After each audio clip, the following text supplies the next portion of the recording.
Okay, guys, some of you may or may not know I was born in Australia. I lived my whole life in Australia until the last 5 years where I moved to America. It's very interesting to have the sort of cultural differences between Australia and America. I feel like sometimes I internalize them and don't realize that other people notice them. So it's always fun to talk about it and see what's Australian and what's normal. I recently went back to Australia after a 2 year gap, and honestly, Australia is changing. I feel like the Australia I grew up in does not exist at all anymore. But anyway, let's see what this person 7 months ago has to say between the difference in Australia and the US. All right, firstly, let's see. Do I think she lives in Australia or lives in America? Because it's going to be one or the other. I think she is. I'm going to say Australian. Australia and the US are very similar, but they're also Wrong? very different. After growing American? up in the US and moving to Damn it. Australia, I was shocked with how many differences are between the two countries. After living in Australia for almost 2 years now, I've gathered a full list of All right, so she's going to give me grew up in US, moved to Australia point of view, and I'm going to give you grew up in Australia, moved to the US point of view. differences that I'm going to share with you today. Some of these will be a little controversial, so leave a comment down below on your thoughts and what you think about the differences between the two countries. Now let's jump into 10 differences that I've noticed between Australia and the US. Oh, she put in high level joke this just then. 10 differences that I've noticed between She puts the eagle and then she puts the Australian bird, a magpie with a magpie sound. That's the one that swooped at Australia you. This one, and boom. Difference number 1.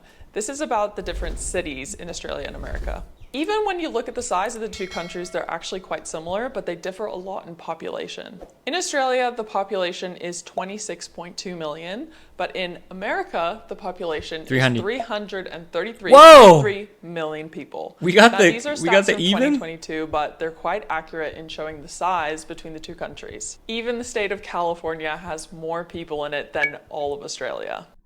Because of this, Australia is very condensed into its cities, and the rest of Australia, the rural parts, is all just quite See, like, I've never really been to the raw outback like that. empty. And a way that you can really visualize this is looking at light pollution from the two countries. If you look at the US, Ooh, okay, this is good. Why is it so much more there? you can see a ton of light coming out of it, spreading from the East Coast. There's a little bit of gap in the middle, and then all the way over to the West Coast as well. But if you look in Australia, everything is just so... Yeah, see, this is what I tell you. Everyone lives here, here, and here. And there. What I was saying is super interesting is this whole region from there to there, I have zero, like, I don't even know one city name from here to here. I know absolutely nothing about this whole area. And all I know is, yeah, there's a city, there's a city, there's a city, there's a city. I've driven up here, like road trip up here is the common one. I've driven over here. I've never gone here. But this whole thing I know is zero information about. How hot is it in the middle? Extremely hot. Like just barren, raw, red dirt, nothing. So condensed in those cities, and everywhere else just looks quite empty. Difference number 2, public Unlivable? holidays. Yes. That's why no one lives there pretty much. In America, the public holidays are very government focused, where it'll be like MLK Jr. Day or Independence Day or... I wonder if she's gonna know as much as me. In Australia, there's like a quota of public holidays. Everyone has to have the X amount of public holidays. So sometimes it doesn't even have a name, and they just go, yeah, this Monday is a public holiday. Generic public holiday, because we must meet quota, which is funny. But I hope she mentions the Melbourne Cup right now. George Washington's birthday, for example. Let's see. But in Australia, the public holidays are a little bit more sports-centered. For example, recently we just had the AFL Grand Final off. We also have the Melbourne Cup coming up. Isn't that crazy? There's a horse race in one city and the whole country gets a public holiday. Like, isn't that wild? Just to gamble on it. And you watch it as a kid. When you're a kid, you'll have like a raffle of whoever picks the winning horse. I always thought it's stupid. Like, it's just random horse racing gambling. Like, what the hell? Which is a bunch of It's like very ingrained in the culture is the when you're in your early 20s, you go to the races, you get dressed up in the suit, you put flowers on you have a fancy hat with a flower. And you go. I actually remember a funny story once when I was like skate rat. I would always catch the trains around. I'm like 16. I'm catching the trains around. I was skating with my friend and I ended up skating into like a body of water. I want to say it was like a fountain, and I was skating in the fountain, probably dirty fountain, dirty water, like, and I was doing it in my clothes, in my jeans, and I had my shirt off, whatever. Then I got dressed. I'm like, oh, the weekend's over, time to go home, catch the train home. And then I seen like all the pretty girls from my school were catching the train at the same time, and they were coming back from the races, and I was coming back from skating in the in this fountain. And like, you know, I wasn't really friends with them, but I was like cool enough to like, we sat together and talked and stuff. But I thought it was so funny that I'm just like out skating like in my swamp jeans, and they're all like super dressed up coming back from the thing. It was pretty funny.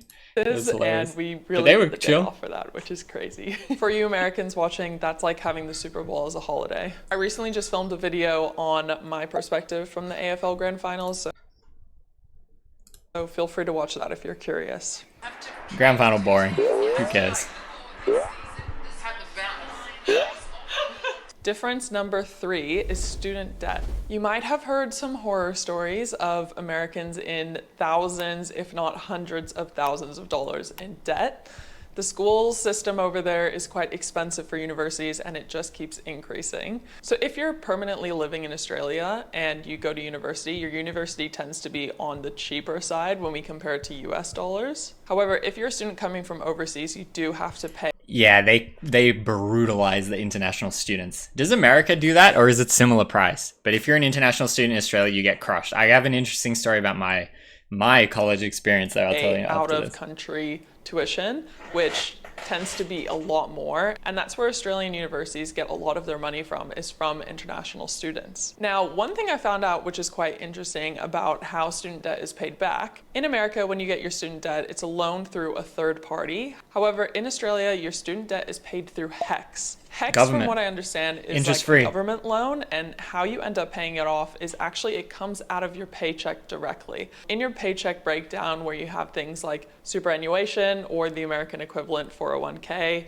maybe you have your other taxes coming out. But if you I think they give you very low interest too. Your HECS would be paid out from your direct pay. Because in America, you have to set up everything and make sure you're paying your student debt on time, where in Australia, it's all quite automatic. So I find it's quite a smart way for Australia to make sure. I don't really identify with that. I identify with personal individual responsibility. Like, it's your loan, you should pay it. What's this automatic out of my paycheck? Hell no. I'm adult. I'm trying to enter the world. I should learn how to pay my thing on time. Like, what the hell? People are paying back their student loans. I still have some student debt over in America, and it's so saddening. I wish it just came out of my paycheck, but no, I have to go send money over every just single pay time. it yourself. Difference what the hell? number 4. Okay, my other one is when I went to university, I finessed it so good. I finessed the system so good. So I told you guys that I never really cared for school. I thought I was in jail or whatever. I didn't really care. Then when I was getting towards university, I was like, both my parents were like, do whatever you want, but you must go to university. I was like, okay, fine. I was like, well, I like skating, and then what comes through skating is like filmmaking, like filming skate clips. So I was like, all right, I'll go to film school and I'll do editing at film school, because it's kind of similar to skating. It's like the sort of the most skate adjacent university thing that I could possibly do. So I was like, all right, I like editing, let's go to film school.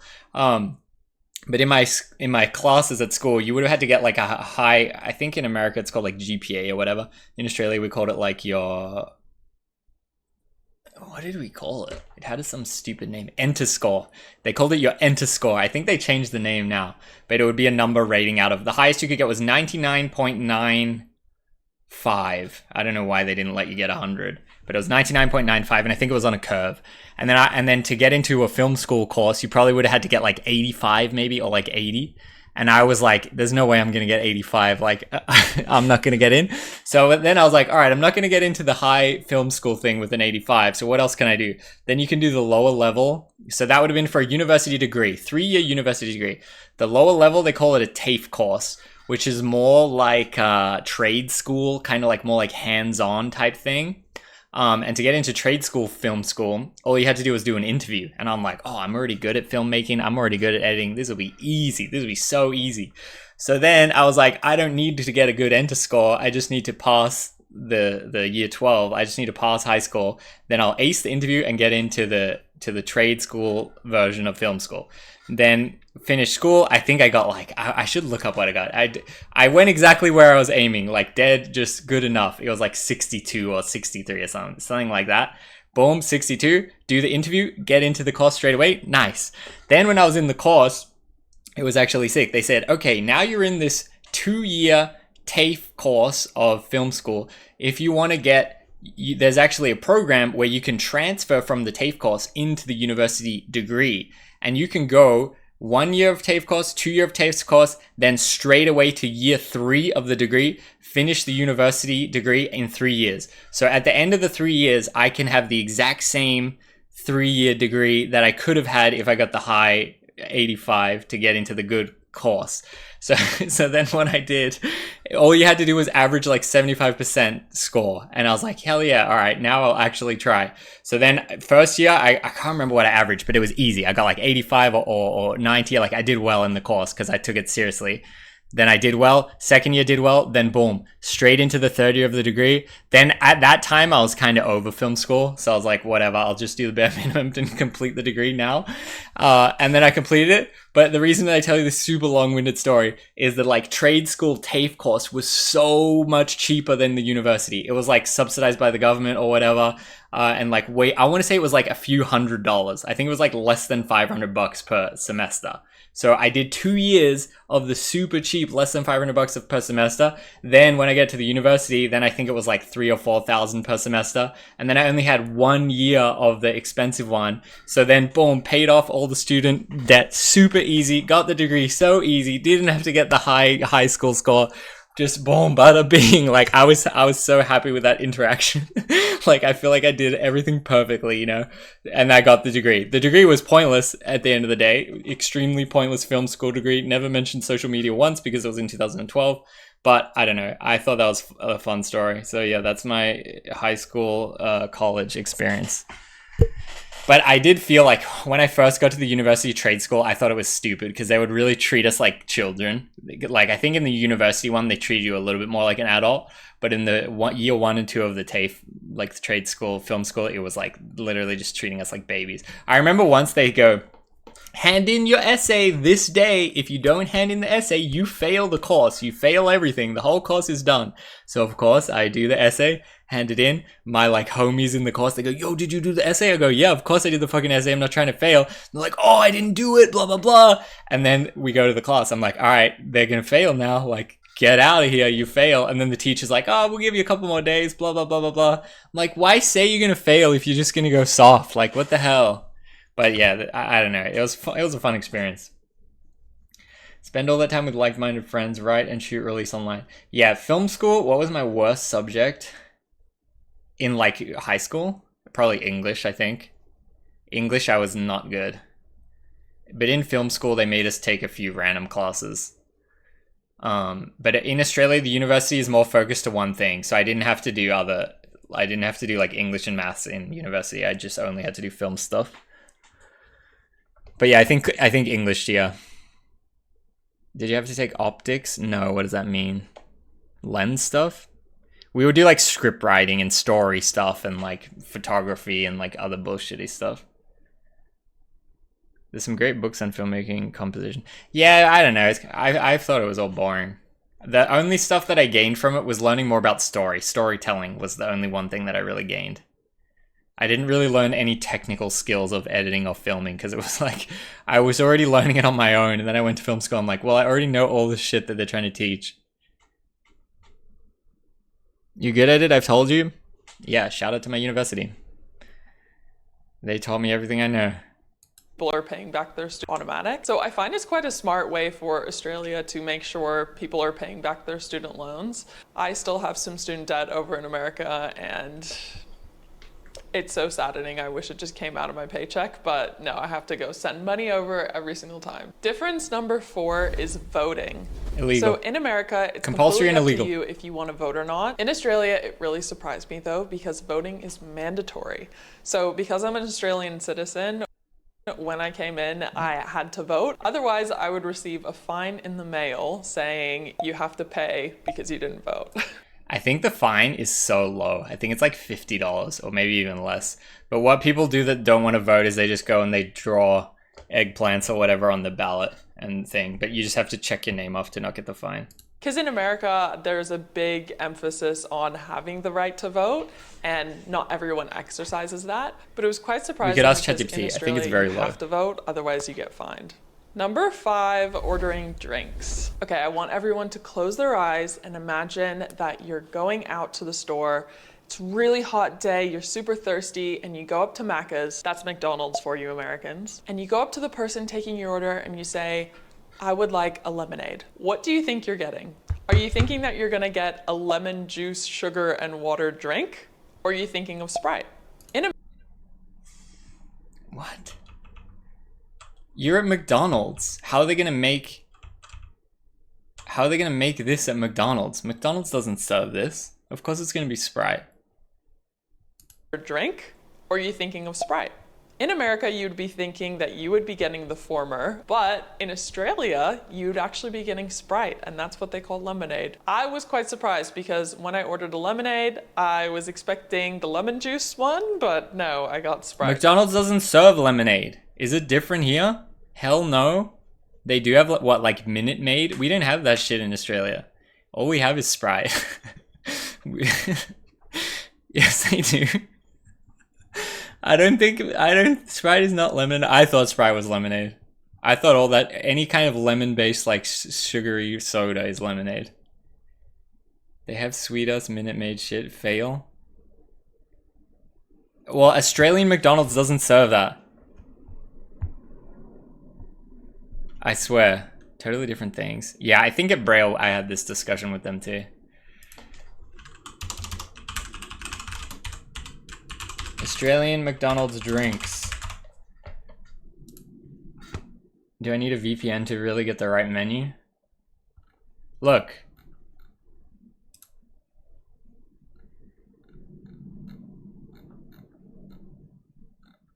Look. Did I stutter? Coca-Cola, Sprite, Fanta, raspberry. No lemonade. Orange juice. No Minute Maid. See?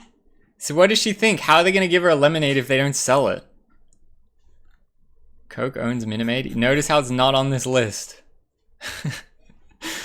This is all you get. Vanilla Coke, Coke, Coke Zero, Sprite, Fanta, raspberry, sparkling water.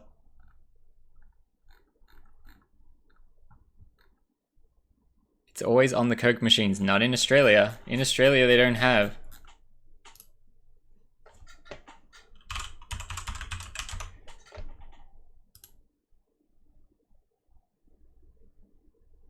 They don't drink iced tea, not in McDonald's. You're not getting this shit at McDonald's.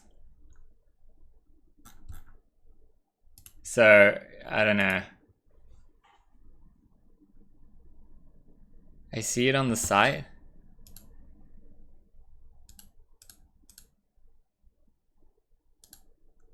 Where?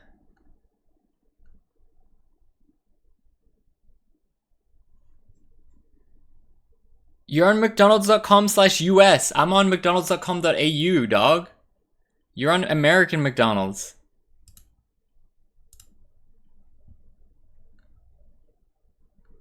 Soft drinks are equal to lemonade over here in Germany. McDonald's still only sells soft drinks. Yeah.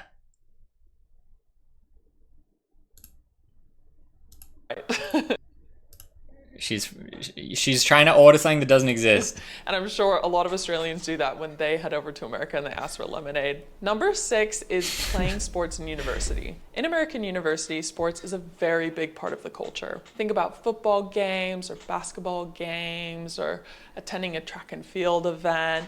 Everything is very sports centric. Even a lot of the fashion that I see now is related to American culture. There is just a big culture in America around sports, but then specifically at university, there is a large portion based on sports. Sorry, the TTS broke just then.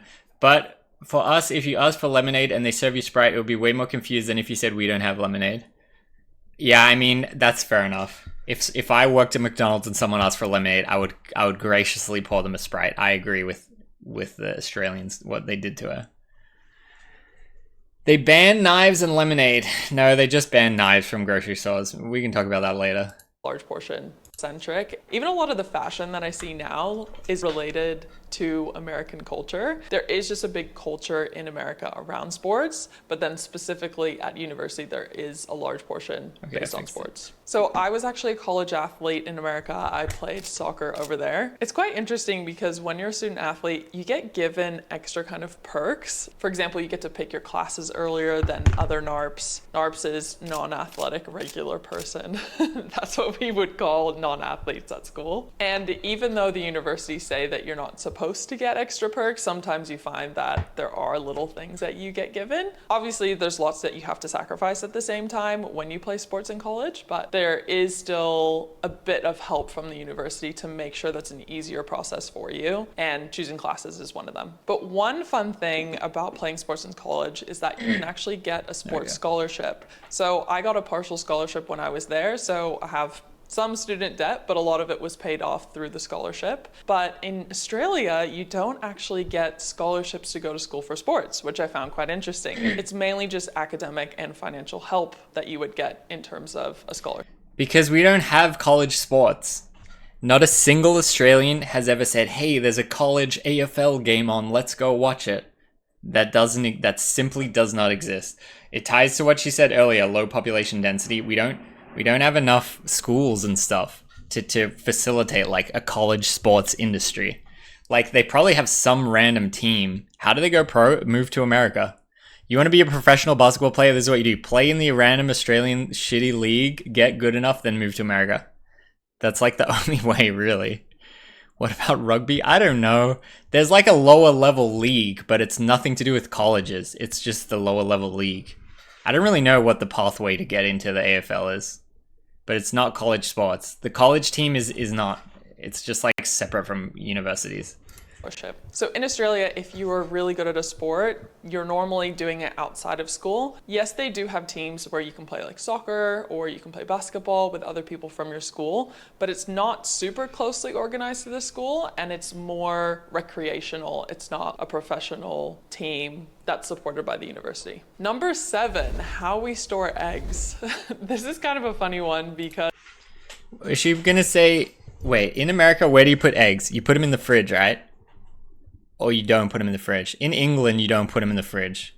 But I can't remember what you do in Australia. I'm pretty sure you put them in the fridge. When I was in America, every time I'd be looking for eggs, Put them on the counter? go to the refrigerated section. But I was shocked when I came to Australia and I was looking for eggs and I was going around the store, loops and loops, just looking everywhere, just all in the refrigerated section. And I was like, do Australians not have eggs? What is this? I cannot find a single place to find eggs. And then I finally asked a worker where are the eggs and she's like, oh, they're down in aisle 3. And I'm like, there's no refrigerators there. That's so weird, but whatever, I'll trust her. And I walk over to the aisle 3 and I find that the eggs are just stored on the shelf. And it made me feel like an idiot because of course, eggs are shelf stable. Like they come out of a chicken on the ground, you know what I mean? There are other stores that I've been to in Australia that do have their eggs. I think in Australia it's mostly refrigerated, but sometimes not. But I think countries with colder climates is not refrigerated. In a refrigerated section, but I just found it so interesting because I would never think that a grocery store would do that. I know it makes eggs last longer if you do refrigerate them, but I just kind of found it was quite surprising. Number 8, coffee culture and brunch culture. In America, it's quite normal for you to like go out for brunch and maybe get coffee with your girlfriends.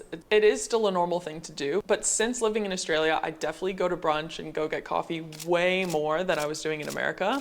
In America, it's more seen as like a fast, quicker pace in terms of going to grab a coffee. It's normally like in a takeaway cup and it could be drip coffee. In Australia, the coffee culture is crazy, especially in Melbourne where I'm living now. All really focused around quality of the coffee. You would never see anyone going to Starbucks. There is a Starbucks in the city, but I don't really see anyone go to it, to be honest. There are so many other great coffee to try. So if you're American and you ever come to Australia and you buy Starbucks, know that I hate you. So with brunch in Australia, because there's no tip and because taxes is included, I feel like it's more affordable to go out for brunch. So that could be the reason. How much much is the coffee? I mean, now, since going back in the last 2 years, the cost of living in Australia has drastically rose. And the quality of life has been going down. I've seen a lot of studies saying Australian quality of life skyrocketing down because Melbourne used to always get voted like most livable city, best this, best that. Dwindle, I found evidence. McDonalds.com.au 2016 dwindle. This is old. This is outdated. We went on the website right now and they didn't have it. Ginger beer, lemon lime bitters soda. Americans don't know what that is either.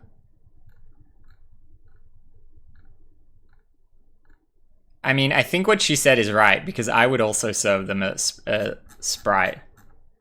Iced tea. I don't know. 2016 though, dwindle. Is lemonade an American thing? No, but Australians are easygoing. Sprite is close enough. If someone asks for lemonade and you give them Sprite, they accept it. Because whatever. Fizzy lemon.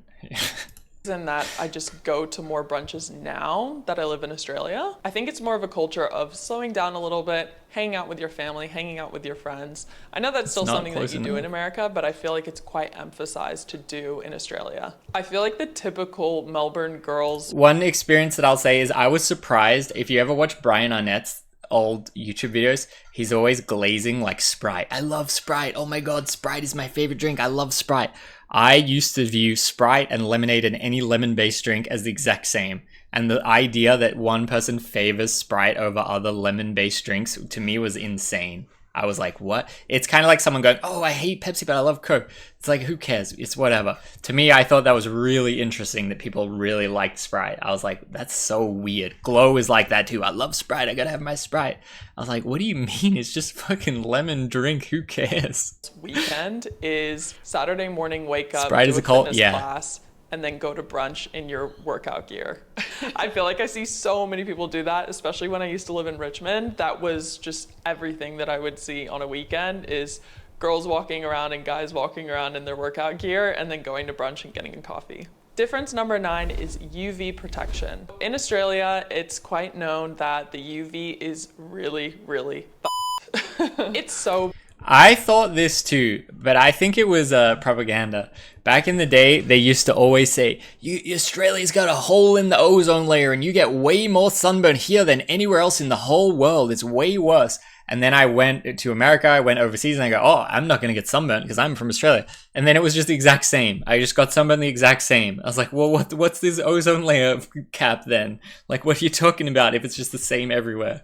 What's this specific thing to Australia? Bad. And people who come here from other countries just don't realize it and just get super, super sunburnt. In America, the UV is quite healthy, which is nice. So you normally can go out in the sun for a good couple hours and maybe with some light sunscreen, you don't really have to worry about it. But in Australia, you can get burned in like 15 minutes, which is crazy. Because of that, there have been a lot of campaigns on being sun smart. Their campaign was known as Slip, Slop, Slap. So getting people to, I think it's like slip on a shirt, slap on some sunscreen. And yeah, there would be like government funded ads like saying, make sure you take care of your sun health. Make sure, don't do it wrong. So because of that campaign, a lot of slip, slap, slap. I remember that. Like that's embedded in my mind. Slip, slap, slap. We could watch some of the commercials. They were always like fried. Went down in Australia, but at the same time, I think it's something the like cancer 1 rates in 2 higher? Good Australians question. get I don't know. cancer, which is very, very scary. Might. If you're coming to Australia, wear a ton of sunscreen because the sun can really, really damage you. I even find that the quality in sunscreen is quite different from American brands than it is from Australian brands. So even if you're coming over to Australia on a trip, buy your sunscreen in Australia because it will just be higher quality and will protect your skin better. If you made it this far, yeah, it will be not necessarily high quality, but like more protective because you can choose the like UV protection or whatever. That's probably true. In the video, please leave an Australian flag emoji down in the comments so I know that you're a real one. Now we're getting to number 10 of the differences. I don't have emojis on the computer. That is school holidays. In America, it's quite known that you go on a really long summer break. It's about 3 months long. In Australia, you would call it holidays, but in America, you would call it vacation. In America, it's all this whole big summer vacation. You go out with your friends. Maybe you do like a summer camp. In Australia, however, the holidays are a little bit different. It's almost like every quarter or every like couple months that you would get 2 to 3 That's weeks it? off, with a larger one, I think around like Christmas, which is about like a month. Although you don't get like a full summer break of 3 months off, you get more of these like standard longer breaks, so you can plan a lot more holidays rather than going You on do like get a one summer giant break. one. I'm actually quite curious what you guys think about summer in America. Wait, what? I wasn't listening. Did she just say they don't get breaks? You do, it's just the summer is at a different time of year. Our school year runs from like the start of the year to the end of the year, whereas American school year runs random, I thought. It's like different, so the summer break is longer. Australia does have summer break. I don't know what she's tripping on. You finish school in like December, whatever, before Christmas, and then you come back in February. America or summer in Like Australia end of in February. terms of holidays. Which one would you prefer? Would you rather take a giant 3-month holiday, or would you rather take a bunch of smaller ones that are like 2 to 3 weeks? Leave a comment down below. I think she's I'm wrong on that. curious. An extra difference that I wanted to throw in is the flies and insects.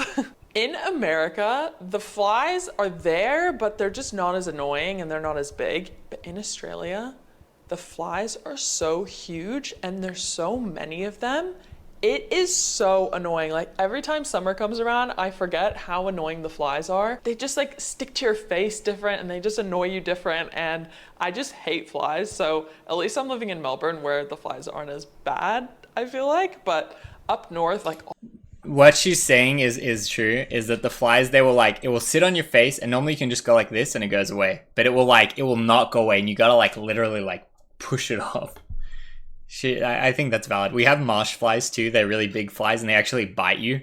It's mainly more like coastal areas. There'll be like a big fly will sit on you. It's like quite bigger than a normal housefly and it can bite you and then you're like, like what was that? all the insects are But crazy. I don't know. I feel like she wish I missed knew so that many key before coming things. to Australia for sure. So if you enjoyed watching this video of the differences between Australia and the US, I have 3 other videos that you can watch to get up. But yeah, shout out to her. I feel like this was a good video.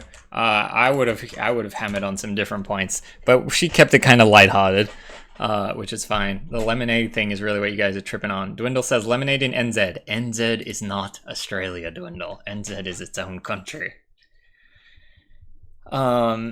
The petition to bring back iced tea to Australia. What the hell?